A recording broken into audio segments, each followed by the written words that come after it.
Welcome to Easy Learning. Exercise number 141. The introduction of new methods of locomotion has considerably widened the field of the newspapers and added further variety to the editor's duties.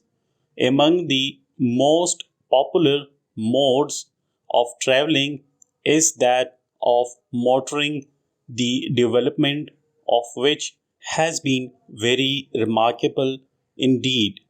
Newspapers have consequently enlarged the scope of their contents and given circumstantial accounts of anything and everything of importance associated with motors and motoring.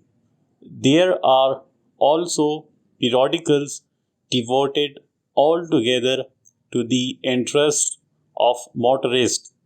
Interested parties organize motor shows at which everything in the way of accessories from incandescent lights to the most insignificant but nevertheless necessary parts are exhibited, each and everyone claiming to have certain distinctive features.